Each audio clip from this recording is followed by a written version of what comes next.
Hey guys, good morning and welcome. Thank you for joining me. So, sorry, I got a little bit of epoxy on my hand. So this morning, I just wanted to bring to you this Sephora cup that I've been working on. Perfect for the Sephora addict in your life, because I certainly have them in my family. So this cup is super fun. It took me a little bit of time to get it videoed, and I do apologize. There's one piece where I did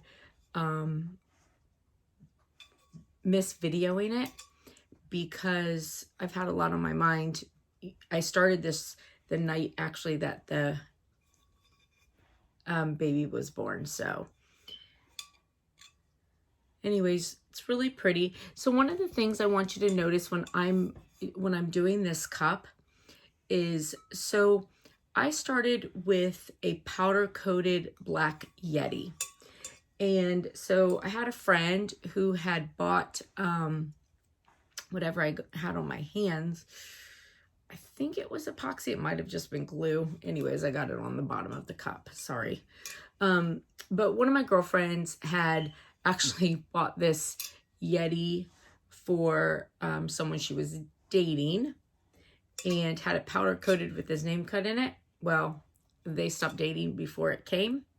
So I bought it from her for, half of what she bought it for. And then I sanded out the name. So you may be able to see in the video, there's a part in the front that's sort of sanded through silver.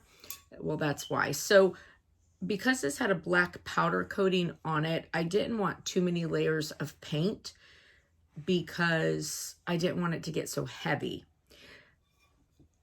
So on this, what you'll notice is that I taped off and I did my black glitter over the black. And then I went in, I did this really the hard way because I went in and hand painted the white in between, where, I probably should have just taped it off and then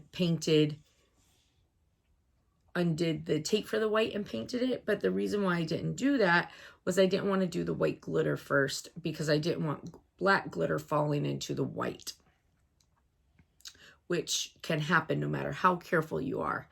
So you're going to see it's, I kind of went through it the hard way, but there was a reason for that. So if you were making a cup like this, of course, on a regular stainless steel tumbler, I would suggest that you paint the entirety of the cup white, and then you go through and paint your black. So stripes, make it easy on yourself. Anyway, so that's why you'll see that in the video. But this is super cute. It's just a fun idea. And, the whole thing is just to give you, some different ideas on things that are fun to do and different things to try.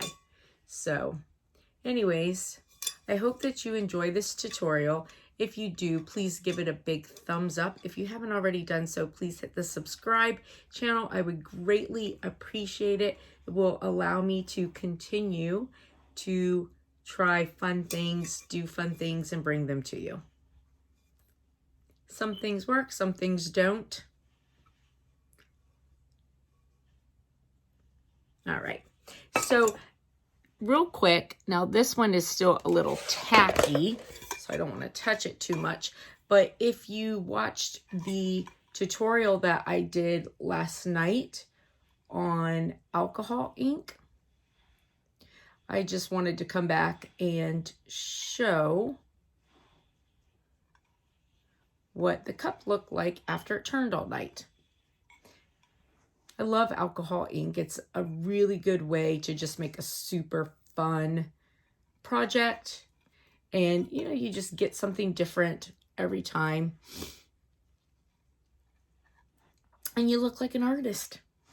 So on this one, I'll do a name in silver. I'm not gonna, it's got a lot going on, so I'm not gonna really put any huge decals on it. I'm just going to do her name, and then I'll give it another nice thick coat of epoxy for a nice finish. All right. Well, listen, you guys, I hope you enjoy the video, and thanks again for joining me.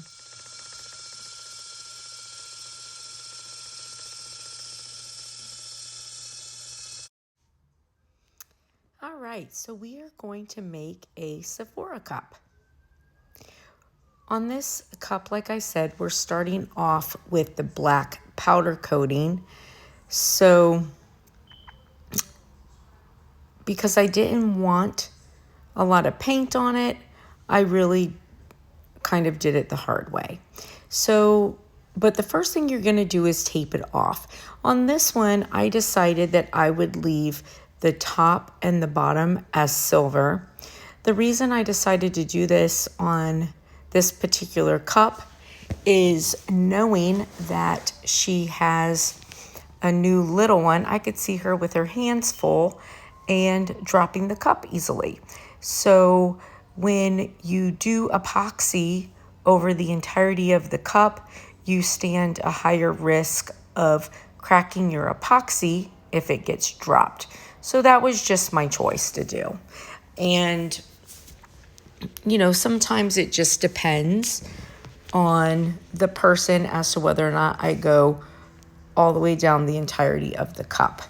And also I do know that she tends to like the silver on the top and the bottom open. Everyone's a little different with that. So after I put on my first line of tape, then when I'm doing things like stripes, I like to cut some small pieces so that I have a guide to go by. I don't go all the way around the cup with the tape. If you are somebody who is just really want to make sure that every piece of it is precise. If my husband was the one doing this, everything would be measured to 1/100th of a millimeter, and any little piece that was off would make him crazy. For me, I'm just kind of not like that. So the nice thing, like I've said before, this hobby caters to every personality. If you are someone who makes your brain feel good to do things with absolute precision, fantastic. If you are like me, where I have enough of that in my work every day, where everything I do is about being precise, you know, with my hobby, sometimes I like to just wing it and eyeball it, and that makes my brain feel good. So what I do is I put on my tape. Like I said, I did the first layer around, and then I put another piece of tape above it so that I knew where I should go for my next layer around. I'm sorry I moved the cup out of the camera a little bit. So, but then I just went around with my next layer. And make sure you do your little fold overs so that when it's time for you to pull it up, you can pull it up easily. And then so I have another little piece of tape to measure off where my next stripe is going to be. And this actually works really, really well. It comes out nicely and is not quite as much of a pain as going all the way around the cup with each piece. So I like to use electrical tape. People are a little bit different with this. I use electrical tape when I'm taping off cups just because I like the way it stretches. I feel like it holds really secure. I don't get paint and glitter underneath it. And I really like the stretch. It, especially, you know, you're going around round surfaces. Having that stretch makes it really nice to be able to get around the surface without too much of a problem.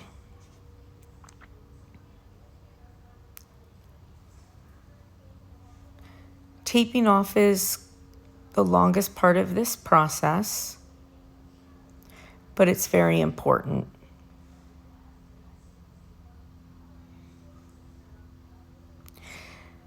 Now, the electrical tape will give you smaller lines. However, if you do want larger lines, then you may have to use the painter's tape.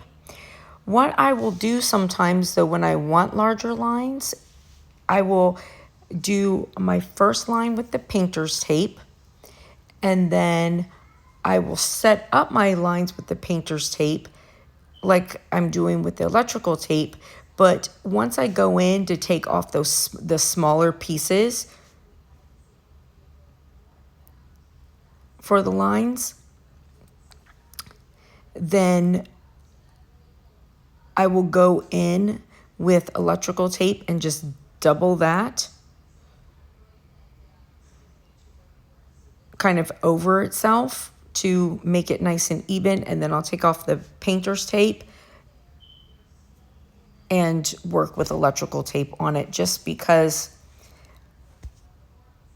I just prefer electrical tape when I'm doing these. All right, so we'll get through the process of taping. I'm sorry, I know that's a little long.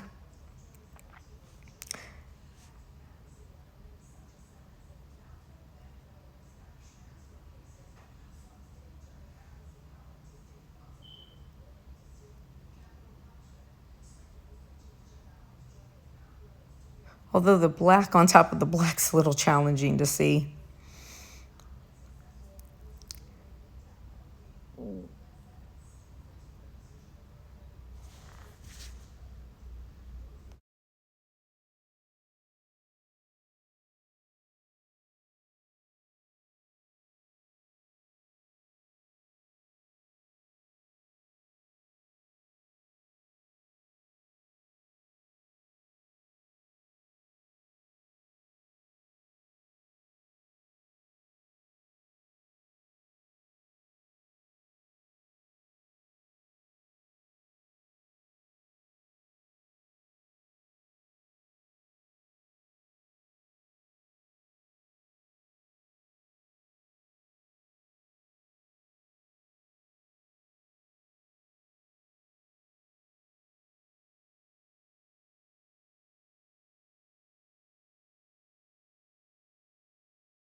I would like to show you, if you look on the top of this, I did have a spot where I didn't have the ability to do a full line.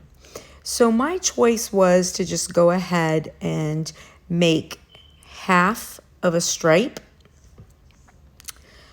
Again, that's going to be completely up to you. That's sort of artist discretion there.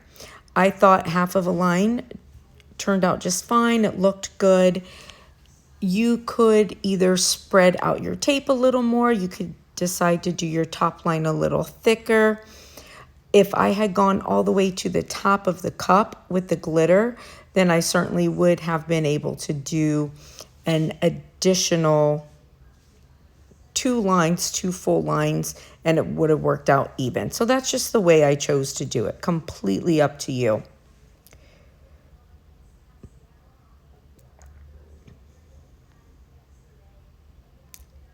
So once the cup is completely taped off, again, sorry for the little pause there, my phone rang. So once it's taped over, you're going to pull off all your excess pieces, and don't forget to make yourself some little tabs to make it easy to pull off your tape when it's time to do your other color. All right, so now that my taping off is done, I'm going to go in with some tacky glue. So my favorite method for putting on the glitter is still tacky glue. I have tried so many different methods, but I just go back to tacky glue. I love the way it turns out. Now, I go in with the tacky glue. So here I'm using the bottle of tacky glue, and the reason for that is once my tacky glue gets part of it out, I'll add water and then mix it so that I've just already got that mix going on.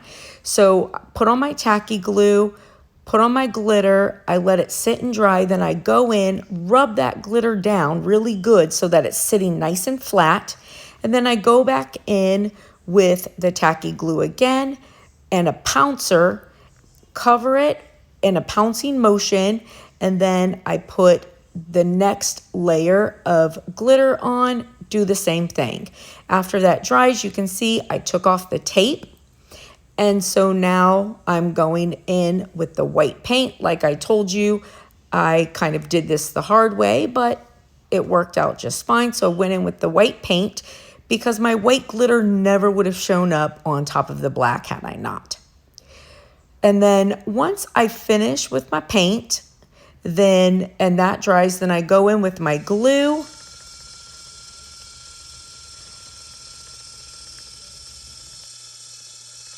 So then your glue, your white glitter, same process. I do 2 coats. I'm sorry, this is where I lost the video. I told you I had a lot going on with the baby being born, but you can see the process. I hope this gave you some inspiration, and if you like the video, please give it a big thumbs up. If you haven't already done so, please hit subscribe. Thank you, and have a marvelous, blessed rest of the day. Bye.